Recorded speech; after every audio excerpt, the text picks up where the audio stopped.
Hello বন্ধুরা, আপনারা দেখছেন তাসনিম অনলাইন সেবা ইউটিউব চ্যানেল। তো বন্ধুরা, রাজ্য সরকারের নতুন একটি প্রকল্প চালু করলো, যে প্রকল্পের কাছে লক্ষ্মীর ভাণ্ডারও হার মানবে। যে প্রকল্পে প্রতি মাসে মহিলারা 6,000 টাকা করে পেয়ে থাকবেন।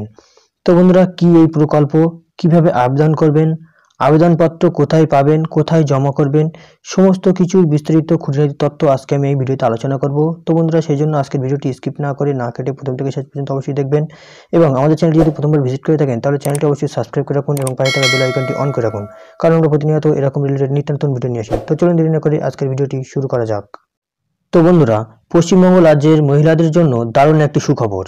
রাজ্য সরকারের নতুন একটি প্রকল্প, যেখানে রাজ্যের মহিলারা প্রচুর টাকা পেয়ে যাবেন। এই প্রকল্পের কাছে লক্ষ্মীর ভাণ্ডার কিছুই নয়, লক্ষ্মীর ভাণ্ডার অতীত। নতুন এই প্রকল্পে আবেদন করলে রাজ্যবাসীরা প্রতি মাসে মাসে 6,000 টাকা করে পেয়ে যাবেন। এখানে আরও একটি সুখবর হলো, সব ধরনের মহিলারাই এখানে আবেদন জানানোর সুযোগ পেয়ে যাবেন। বিবাহিত, অবিবাহিত সকলেই এখানে আবেদন জানাতে পারবেন। এখানে আবেদন জানিয়ে যদি প্রতি মাসে 6,000 টাকা পেয়ে যান, তাহলে অবশ্যই আপনাকে এই সুখবরটি জেনে নিতে হবে।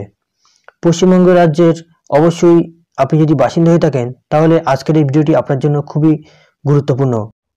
তো আমরা সকলেই জানি, মুখ্যমন্ত্রী মমতা বন্দ্যোপাধ্যায় রাজ্যের মহিলাদের জন্য 500 ও 1,000 টাকার বন্দোবস্ত করেছিলেন লক্ষ্মীর ভাণ্ডার প্রকল্পের মাধ্যমে।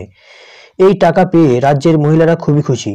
তবে রাজ্যের মহিলাদের খুশি আরও দ্বিগুণ করতে রাজ্য সরকারের তরফ থেকে নতুন আরও একটি প্রকল্প, যেখানে রাজ্যের মহিলারা প্রতি মাসে 6,000 টাকারও বেশি পেয়ে যেতে পারেন। নতুন এই প্রকল্প ঘোষণা হওয়ার পরে রাজ্যের মহিলারা খুশিতে আত্মহারা। সরাসরি ব্যাংক অ্যাকাউন্টে টাকা পেয়ে যাবেন এই প্রকল্পের মাধ্যমে।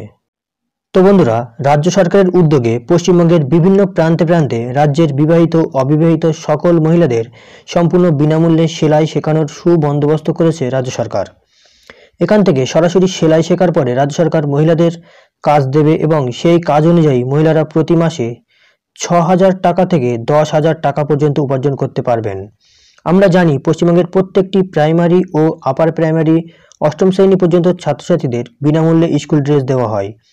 এই কাজের জন্য রাজ্যের মহিলাদের সরাসরি সেলাই শিখিয়ে তাদের প্রশিক্ষণের মাধ্যমে কাজ দেওয়া হচ্ছে।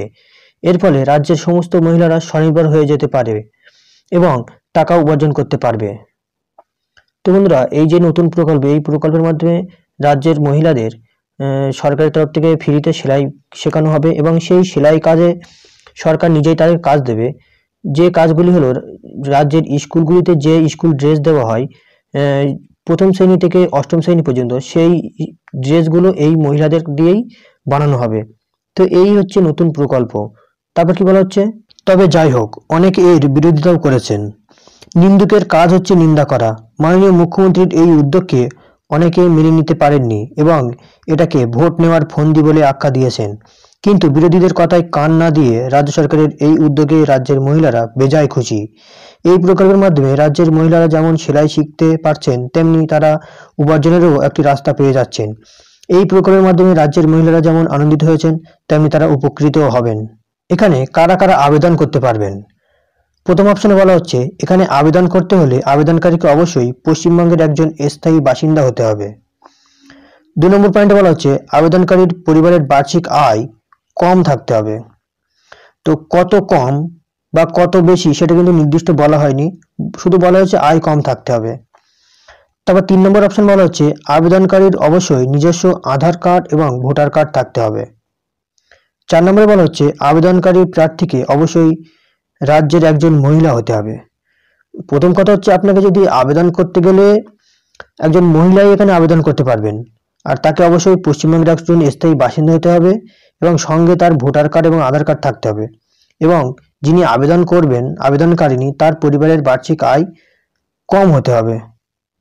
তারপর কি বলা হচ্ছে, বলছে পঞ্চায়েত এলাকায় বা পৌর এলাকায় গিয়ে এই প্রকল্পের জন্য আবেদন জানাতে পারেন। তার মানে বলা হচ্ছে, আপনি গ্রাম পঞ্চায়েত অফিস, যদি গ্রাম পঞ্চায়েত এলাকায় বাস করেন তাহলে গ্রাম পঞ্চায়েত অফিসে, অথবা যদি আপনি পৌরসভা এলাকায় বাস করেন তাহলে পৌরসভায় যেয়ে আপনি আবেদন জানাতে পারবেন। অথবা আপনি যদি কোনো স্বনির্ভর দলের সঙ্গে যুক্ত থাকেন বা স্বনির্ভর দলের সঙ্গে আপনার যোগাযোগ থাকে, তাহলে কোনো স্বনির্ভর দলের কাছে গিয়েও আপনি আবেদন জানাতে পারবেন। তো বন্ধুরা, এই ছিল আজকের আপডেট। ভিডিওটি ভালো লাগলে ভিডিওটাকে লাইক দিয়ে বন্ধু বান্ধব আত্মীয়ের সঙ্গে শেয়ার করে দেবেন এবং ভিডিওটি প্রথম থেকে শেষ পর্যন্ত দেখার জন্য ধন্যবাদ। আপনার দিনটি শুভ হোক।